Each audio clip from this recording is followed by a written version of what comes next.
बच्चों, आज हम पढ़ेंगे अध्याय 13 भारतीय प्रजातंत्र की कार्यप्रणाली। इसके अंतर्गत दीर्घोत्तर प्रश्नों में बहुत से प्रश्न पूछे जाते हैं, जिसमें एक प्रश्न है जो बहुत ही आईएमपी है, उसके बारे में विस्तृत चर्चा करेंगे। तो जानते हैं, वह प्रश्न है कि संघात्मक शासन की विशेषताओं का वर्णन कीजिए। तो बच्चों, आज हम इस विषय पर विस्तृत चर्चा करेंगे और जानेंगे कि संघात्मक शासन की विशेषताएं कौन कौन सी है। तो सबसे पहले जानते हैं कि संघात्मक शासन किसे कहते हैं। संघात्मक शासन प्रणाली वह प्रणाली है जिसमें शासन की शक्ति संविधान द्वारा केंद्र की सरकार अर्थात संघ की सरकार, केंद्र की सरकार और संघ की सरकार दोनों एक ही सरकार को कहते हैं, और इसके पश्चात है प्रांत की सरकार और राज्य की सरकार, ये दोनों एक ही हैं।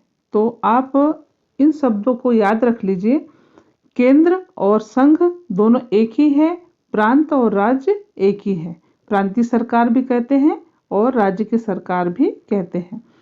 तो हमारे भारत देश में शासन की शक्ति जो है वह संविधान द्वारा केंद्र और राज्य दोनों के मध्य विभाजित कर दी है। अर्थात हमारे भारत देश में दो सरकारें कार्य करती है, एक केंद्र की सरकार और एक राज्य की सरकार, जिसमें संविधान सर्वोच्च होता है। संविधान द्वारा बनाए गए नियम दोनों ही सरकारों को मानना आवश्यक है, और संविधान का लिखित यानी कि लिखा हुआ होना जरूरी है और कठोर भी होना आवश्यक है। अर्थात संविधान के नियमों को बदलना इतना आसान नहीं है, अर्थात उसका कठोर भी होना आवश्यक है। तो इस प्रकार यानी कि शासन की यह प्रणाली संघात्मक शासन प्रणाली कहलाती है। अब इसके विशेषताओं के बारे में जानते हैं।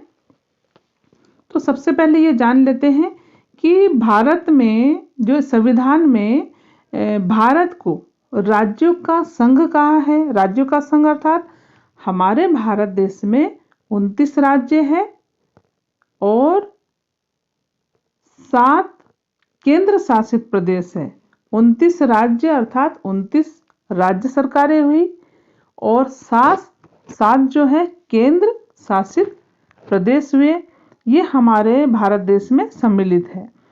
अब इसकी विशेषताओं में सबसे पहले हम पहला पॉइंट लिखेंगे कि हमारे भारत में दोहरी सरकारें कार्य करती है। दोहरी सरकारें अर्थात केंद्र की सरकार और राज्य की सरकार, दोनों में अलग अलग सरकारें जो होती है, इसमें संघ कार्यपालिका में अर्थात संघीय कार्यपालिका में राष्ट्रपति और प्रधानमंत्री ये दो होते हैं।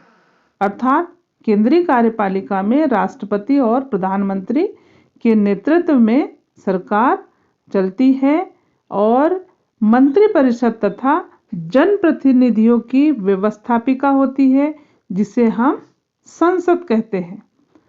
तो संघीय कार्यपालिका में राष्ट्रपति और प्रधानमंत्री दो के नेतृत्व में कार्य करती है सरकारें, और राज्य में भी कार्यपालिका और व्यवस्थापिका होती है, लेकिन इसमें राज्यपाल और मुख्यमंत्री के नेतृत्व में मंत्रिपरिषद और जनप्रतिनिधियों की विधानसभा होती है। तो इस प्रकार ये दोहरी सरकारें हुई, एक केंद्र की सरकार और दूसरी राज्य की सरकार। तो बच्चों, ये पहली विशेषता हुई। अब दूसरी विशेषता है कि शक्तियों का विभाजन। अब दो सरकारें तो है, लेकिन शक्तियों का विभाजन कैसे होगा। तो संविधान में संघ और राज्य के मध्य शक्तियों का विभाजन किया गया है। इसके अनुसार संघ और राज्य सरकारें उनको सौंपे गए विषयों पर कानून बनाती है और प्रशासन करती है, जिस प्रकार की संघ सूची, राज्य सूची और समवर्ती सूची। तो इनके अलग अलग विषय हैं। तो संघीय सूची में 97 विषय हैं, राज्य सूची में 62 विषय हैं और समवर्ती सूची में 47 विषय हैं। ये सब अपने अपने जगह पर यानी कि कानून बनाती है और प्रशासन चलाती है इस प्रकार, यानी कि ये दोनों ही केंद्र की और राज्य की सरकारों के शक्तियों का बंटवारा हुआ। अब इसके पश्चात है तीसरी विशेषता, द्विसदनात्मक व्यवस्थापिका। संघात्मक शासन के अनुसार भारतीय व्यवस्थापिका अर्थात संसद के 2 सदन हैं। प्रथम सदन लोकसभा, जिसे निम्न सदन कहा जाता है, तथा दूसरा सदन राज्यसभा, जिसे उच्च सदन कहा जाता है। राज्यसभा राज्यों का प्रतिनिधित्व करती है।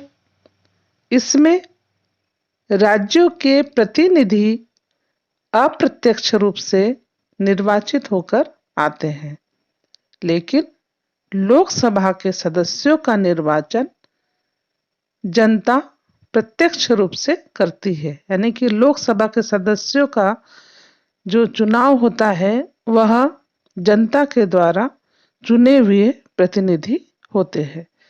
तो इस प्रकार बच्चों संघात्मक शासन प्रणाली की विशेषताएं हुई।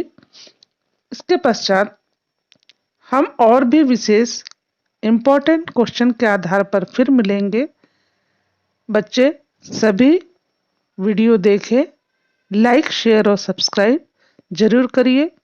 कोई यदि प्रश्न पूछना है तो आप अवश्य पूछ सकते हैं। गुड बाय बच्चों।